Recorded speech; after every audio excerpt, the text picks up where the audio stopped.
Nós estamos aqui agora no Instagram para mais uma edição do ICB em Pauta. Hoje nós vamos discutir a queda nas taxas de vacinação infantil. Eu sou José Roberto Ferreira, jornalista da Acadêmica, agência de comunicação parceira do ICB, na divulgação científica e na divulgação institucional também. Hoje é dia 29 de março de 2022, agora são 14 horas e 1 minuto. Essa nossa entrevista ela está sendo transmitida ao vivo e ficará disponível depois na página do ICB no Instagram e também no canal do ICB no YouTube. O nosso entrevistado é o Dr. Marcelo Genof Valada.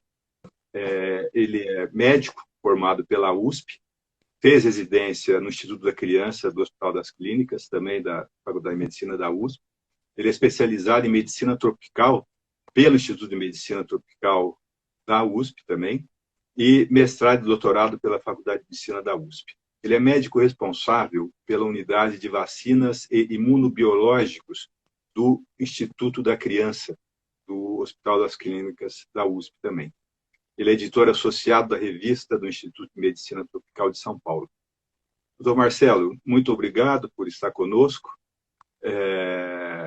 O senhor tem uma experiência muito interessante, né, que nos motivou a chamá-lo aqui nesse assunto de vacinação infantil, que é um assunto que está se tornando cada vez mais preocupante, né, no Brasil.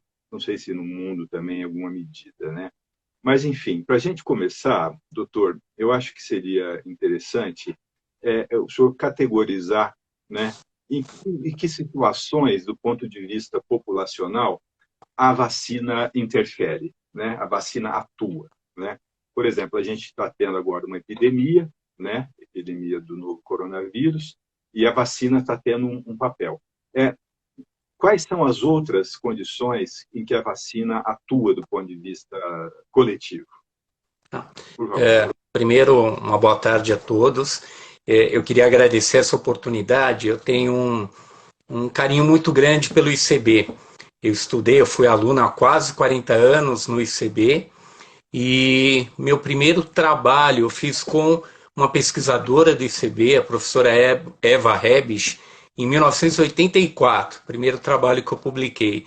Então eu tenho um carinho muito grande pelo ICB e é uma oportunidade muito importante para mim poder trocar essas ideias, né? Em relação à vacinação, quando a gente pensa no objetivo da vacina, o objetivo da vacina é proteger contra uma determinada doença, né? Então, as doenças elas podem ter momentos em que elas estão descontroladas, tem surtos, epidemias, mas de uma maneira geral há um número de casos anuais que não varia muito, né? São doenças endêmicas, doenças comuns. Geralmente, doenças que têm um impacto muito grande em saúde pública, e o objetivo das vacinas é diminuir a incidência dessas doenças. Então, primeiro eu busco um controle das doenças. Eu busco, com a vacinação e outras medidas, muitas vezes não é só a vacinação, diminuir o número de casos dessa doença para um nível em que o impacto na saúde pública não seja tão importante. Então, é o controle de uma doença, né? Se eu avançar de uma maneira eficaz, eu posso conseguir a eliminação dessa doença. A eliminação de uma doença é quando eu não tenho mais casos dessa doença, mas existem ainda as condições para ela voltar. Por exemplo, é o caso da poliomielite. Eu não tenho mais casos de poliomielite aqui no Brasil já há várias décadas, mas eu tenho as condições para ela voltar. Existe a doença no mundo, então eu sou obrigado a manter todas as medidas de contenção ainda. E o ideal é chegar no momento de erradicação da doença, onde eu já não tenho mais nenhum caso dessa doença e eu não preciso mais das medidas de contenção porque ela já não existe mais, ela não vai voltar. Foi o que aconteceu com a varíola. Por exemplo, com sarampo, né, se tinha uma compreensão que era pelo menos controlada, né? e aí houve uma perda do controle. Foi isso mesmo, doutor? O sarampo, o que aconteceu? Nós chegamos a ter aqui no Brasil um certificado de eliminação do sarampo, não circulava mais de uma maneira mantida o vírus do sarampo, em parte ou em grande parte devido à baixa das coberturas vacinais. O vírus foi reintroduzido ali na região norte, se espalhou pelo Brasil e a gente perdeu essa condição de eliminação do sarampo. Tá? E aí a importância, né, do tema de hoje, a cobertura vacinal, né, para a gente poder manter essas doenças sob controle. Doutor, o SUS, né, tem o sistema DataSUS de informações. O que o sistema informa em relação à queda na taxa de vacinação infantil no Brasil? O senhor tem números? O DataSUS, ele tenta, a partir do número de doses distribuídas e aplicadas para o número de pessoas que deveriam receber essa dose, ele faz uma avaliação, uma aproximação da cobertura vacinal. Então, qual é a porcentagem daquela população-alvo que deveria receber uma determinada vacina que recebeu? Isso é a cobertura vacinal, né? E o que a gente vê é uma diminuição muito grande da cobertura vacinal da maioria das vacinas. Isso não é um evento só devido à pandemia, Zé Roberto. Em 2015 já se começou a notar uma queda da cobertura vacinal para diversas vacinas. Em 2017, 2018, algumas ações tentaram reverter isso, houve uma discreta recuperação. 2019 voltou a cair, 2020 e 2021 com a pandemia foi catastrófico, né? Essas coberturas vacinais diminuíram muito. Então, se a gente imaginar, por exemplo, eu tenho dados para ficar atualizado, eu peguei hoje, né? Poliomielite, que é a paralisia infantil, uma doença que está preocupando, ainda há casos no mundo, alguns casos em Israel, recentemente, né, no mês passado, acenderam um alarme enorme. Quando a gente considera a imunização com esquema completo, as 2 doses primárias mais 2 doses de reforço, na média, no Brasil, em 2021, 52% das crianças receberam essa vacinação completa. Então, metade das crianças em 2021, crianças até os seus 4, 5 anos de idade, não tinham completado o esquema de paralisia infantil. Eu tenho uma população enorme susceptível à doença. Então, uma doença que no início eu falei estava eliminada nas Américas, há um risco de voltar, né? Justamente pela queda da vacinação. Isso a gente vê com o sarampo. Cobertura vacinal do sarampo também é muito baixa, né? Em 2021, para a primeira dose, 70% das crianças que deveriam tomar a vacina receberam a primeira dose. Para a segunda dose, só 50% das crianças receberam a segunda dose, né? Então isso é muito baixo. E há uma variação dependendo da região que é considerada, né? Tem algumas regiões com situação um pouco pior. Doutor, por quê? Qual é a leitura que o senhor tem para que essa queda esteja havendo e de maneira acentuada? Quer dizer, não houve uma queda e se estabilizou, né? A queda continua. Qual é a leitura que o senhor tem, as razões disso? Olha, na verdade é uma questão complexa, né? São muitos fatores. A Organização Mundial da Saúde, para começar a entender o problema da queda vacinal, ele coloca a questão dos 3 Cs, né? Que é confiança, complacência e conveniência. Então, confiança é o quanto as pessoas confiam na vacina, o quanto as pessoas realmente entendem da importância da vacina, do impacto que aquela vacina vai ter, quantas pessoas estão conscientes dos eventos adversos, da segurança da vacina, né? A complacência é um efeito colateral da própria eficácia das vacinas. Hoje em dia, por exemplo, ninguém mais jovem conhece alguém com poliomielite, ou viu, são fotos antigas, são histórias antigas, diferente do que acontecia há alguns anos. Então, eu lembro quando eu era criança, ou até um pouquinho mais velho, as campanhas de poliomielite, os avós não permitiam que uma criança ficasse sem tomar vacina. A imagem das crianças morrendo de pólio, as crianças sequeladas por pólio, era tão viva na população que não se aceitava não fazer a vacina. Hoje em dia, poliomielite é aqui no Brasil, felizmente, uma coisa de livros de história. Então perde um pouco esse espaço, esse impacto. É a questão da complacência. E a questão da conveniência, né? A disponibilidade da vacina. A vacina tem que estar disponível, a vacina precisa, a população precisa ter acesso à vacina, tem que ser um lugar fácil, o posto precisa funcionar num horário adequado, às vezes o posto funciona de segunda a sexta, das 8, das 7, das 8 até as 17 horas, é o horário de trabalho dos pais, das mães, né? Então, esses são fatores, acho que comum aí a queda da vacina. Há um fator muito importante que foi a pandemia, né? As salas de vacina, elas são uma só. A mesma equipe, o mesmo ambiente que está empenhado de uma maneira assim, um trabalho homérico, vacinando contra o Covid, é a equipe que faz a vacinação de rotina.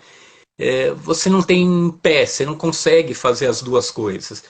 Com certeza isso é uma das causas. E há uma questão importante também da propaganda, né? As campanhas de vacina eram muito bem divulgadas, se falava bastante, se alertava da importância da vacina, havia na televisão, no rádio, no jornal, cartazes, as pessoas, era um momento até de festa, as famílias iam, faziam vacina, depois iam comer alguma coisa, iam passear. Hoje, a gente tem a impressão que as campanhas são secretas, né? Nós estamos tendo uma campanha de vacinação agora para profissionais de saúde e crianças para sarampo. Ninguém sabe. Existe a campanha, existe o projeto, mas não se discute. Quer dizer, a autoridade de saúde, portanto, ela está deixando de cumprir o papel dela em alguma medida, né? Com certeza. E isso, Zé Roberto, é em todos os níveis, né? No nível federal, no nível estadual e no nível municipal também. O governo municipal ele também tem uma importância muito grande ali na sua população, na comunidade, de divulgar, de criar acesso à vacina, de fazer com que as campanhas funcionem. E isso não tem acontecido nos 3 níveis de governo. Realmente deixa muito a desejar. É notório, né? O próprio presidente da República ele faz questão de verbalizar que é a sua contrariedade em relação à vacina, pelo menos o que eu vi, vacina para a Covid, né? O senhor acha que essa posição, vamos chamar de ideológica, contra a vacina da Covid, ela pode transbordar para as outras vacinas também, ou para as vacinas para as outras doenças? Com certeza, né? As pessoas tendem a se identificar muito com líderes artistas, líderes políticos, menos com líderes de ciência, e essas pessoas são importantes formadores de opinião, né? Então, pessoas que se identificam com determinada ideologia, um determinado partido, eles acabam sendo influenciados pelas posturas das pessoas que representam essa ideologia. E isso pode refletir em todas as coisas, né? Quando a gente fala em... Hoje existe um termo que ele é mais aceito. Se falou muito tempo sobre negacionismo e os anti-vacinas, né? Hoje se fala muito em hesitação, hesitação em vacinar, que é um jeito de você colocar uma quantidade muito grande de pessoas, desde as pessoas que não aceitam de jeito nenhum nenhum tipo de vacina, até as pessoas que não aceitam uma ou outra vacina, aceita a maioria, ou que tem dúvidas, ou que não vão espontaneamente buscar a vacina, mas se for oferecido, aceitam, né? Então é um grupo muito heterogêneo, né? As pessoas que não aceitam vacina, pode ser por questões filosóficas, religiosas ou por questões políticas, e aí sim influenciados por líderes, né? Por pessoas que representam aquela ideologia ou aquele partido.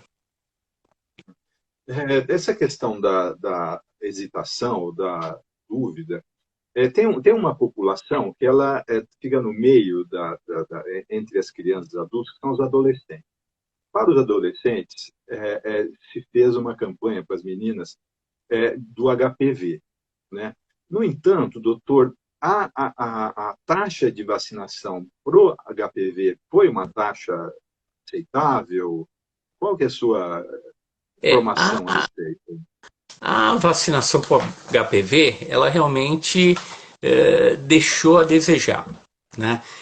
O ideal preconizado é para ter um impacto em saúde pública, para diminuir o risco do câncer de colo uterino, é 90% das mulheres vacinadas, das meninas vacinadas, a gente não chegou nem em 70%. Né? E quando considera esses últimos anos de pandemia, foi muito pior ainda. Né? Em relação ao HPV, algumas coisas muito específicas. Existem informações falsas que circulam muito em relação a possíveis eventos adversos da vacina, né? E existe uma preocupação muito grande em relação pelo HPV ser uma doença predominantemente transmitida por contato sexual, existe uma preocupação muito grande se essa vacinação não estaria induzindo ou propiciando que meninas mais jovens iniciassem atividade sexual. Já tem vários estudos mostrando que isso não acontece, que isso não é verdade, mas principalmente em grupos mais conservadores, essa ideia circula muito. E essas pessoas se recusam a fazer a vacina. Ou vacinar os seus filhos, suas filhas, né? Hoje HPV é feito para meninos também. Sim. Ou seja, né, essa situação de antivacina, ela de fato está presente, né? O senhor tem uma leitura de como está isso, pelo menos no mundo ocidental? É, isso é uma situação que aumentou.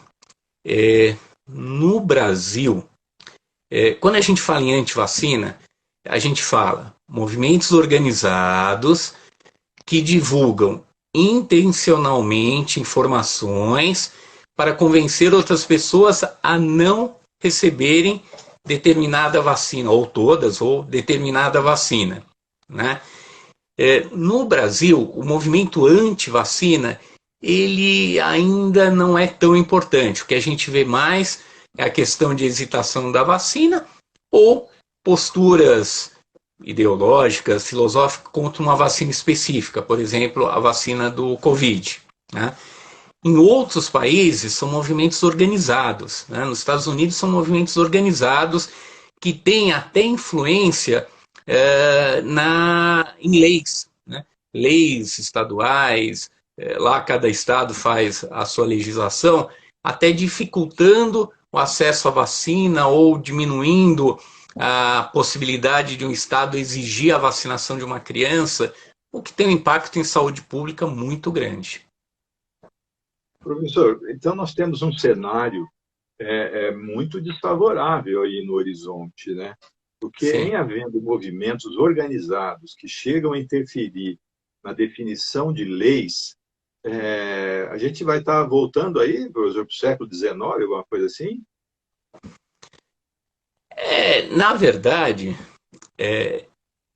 eu às vezes, quando faço uma apresentação sobre vacinação, história da vacina, no momento, lá em 1700 e pouco, quando o Jenner começou a vacinação, um mês depois já tinha publicado uma caricatura das pessoas se transformando em vaca graças à vacinação. Então, o movimento anti-vacina, ele começou junto com a vacinação, né? Ele tem aí mais de 2 séculos. Eu acho que a gente está num momento difícil, né? Realmente um momento muito difícil.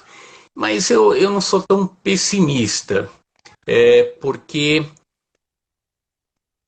de uma experiência de muito tempo de trabalho na área de vacinas e conversa com colegas que têm uma participação em saúde pública muito importante, particularmente aqui no estado de São Paulo, uma percepção que a gente tem, né, é que brasileiro gosta de vacina, né?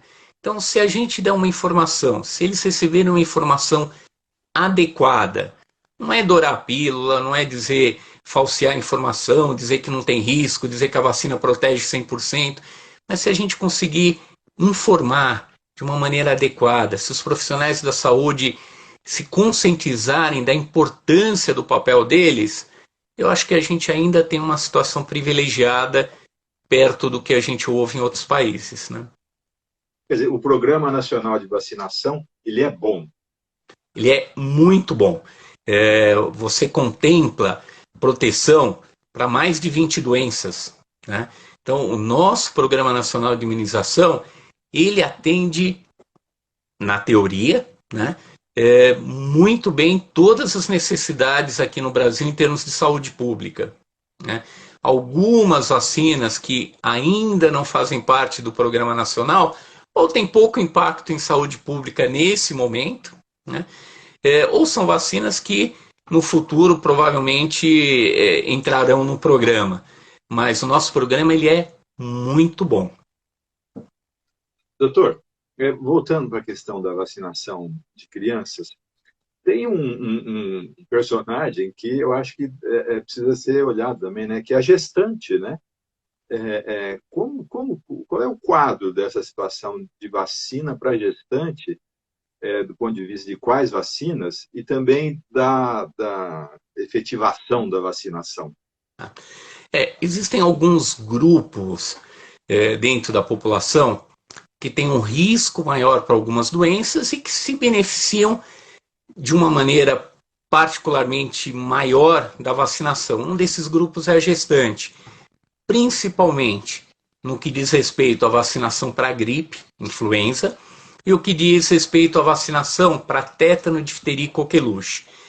Particularmente tétano, difteria, coqueluche e gripe, a gente tem um duplo benefício. São vacinas que protegem a gestante, né? A gestante sadia, jovem, ela tem 4 vezes tem um risco 4 vezes maior de uma doença grave pelo influenza do que a mulher jovem sadia não gestante, né? Então é um grupo com risco aumentado.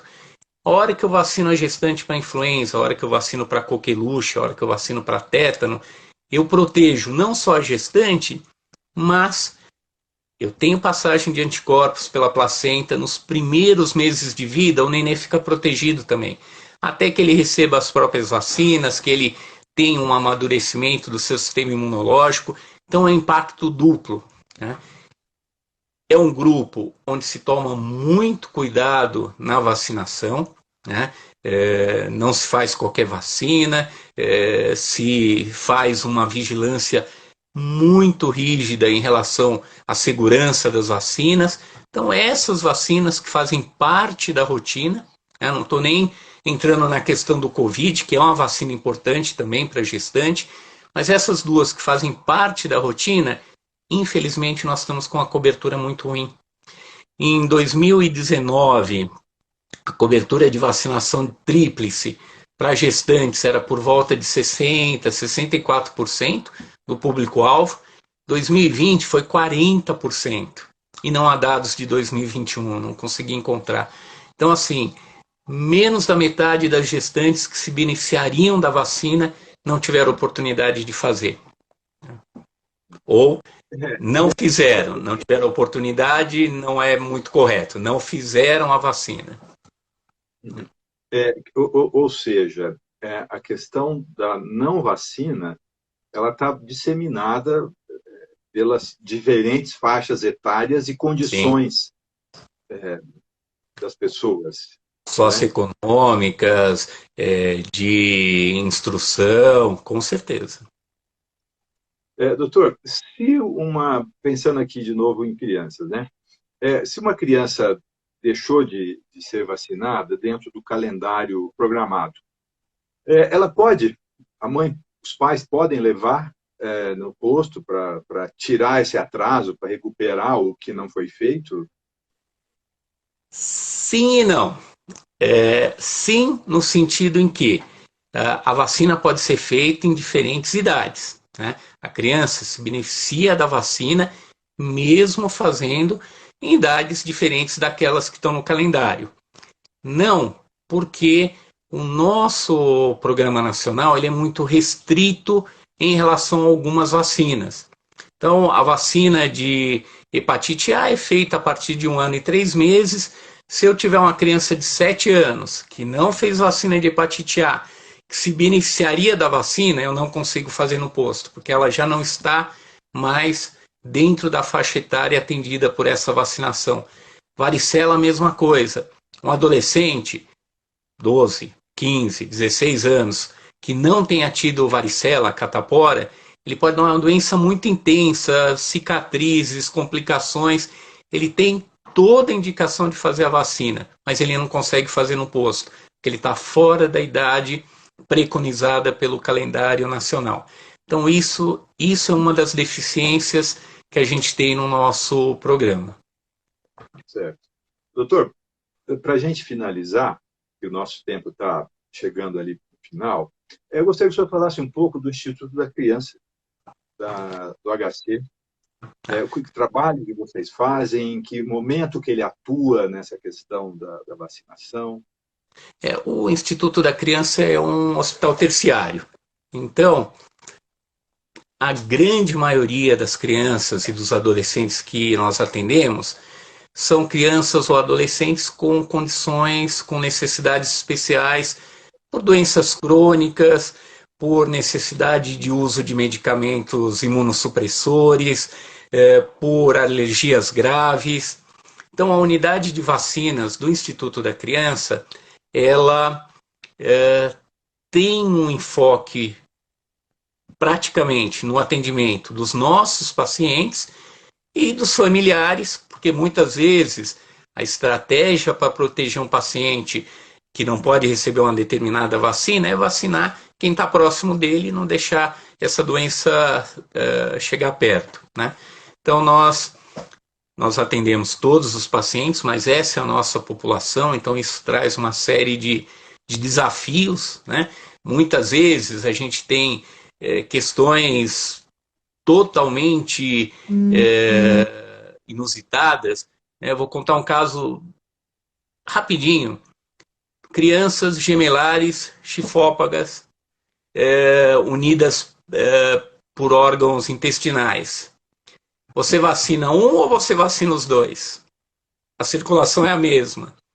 Não existe resposta. Então são desafios que a gente tem e que tem que ir atrás coisas totalmente inusitadas, né? Lembrar que o Hospital das Clínicas ele conta com um centro de referências de imunobiológicos especiais. É um centro estadual que tem vacinas para situações específicas. Então, às vezes, vacinas do próprio calendário, hepatite A, um paciente que vai fazer um transplante de fígado, um adulto, que precise tomar essa vacina. No Centro de Referência de Imunobiológicos Especiais, ele consegue fazer essa vacina, né? Então, eu tenho as vacinas para situações específicas, para situações especiais, que não estão não estão presentes no PNI, mas que são previstas para essas pessoas, para esses pacientes, né? E é um centro de referência sensacional, funciona muito bem, ali no prédio dos ambulatórios. Maravilha. Parabéns, professor, por senhor fazer parte do Instituto e desses esforços que o Instituto faz, né, para benefícios da população, né? Muito bem. Doutor Marcelo Valada, muitíssimo obrigado, viu? Eu queria lembrar aos nossos às pessoas que estão nos vendo que essa gravação, essa entrevista nossa vai ficar disponível na página do ICB no Instagram e também no canal do ICB no YouTube. Doutor Marcelo, muito obrigado, viu? Roberto, muito obrigado pela oportunidade. É uma boa tarde. Boa tarde. Obrigado a todos que nos assistiram também. Até a próxima. Obrigado.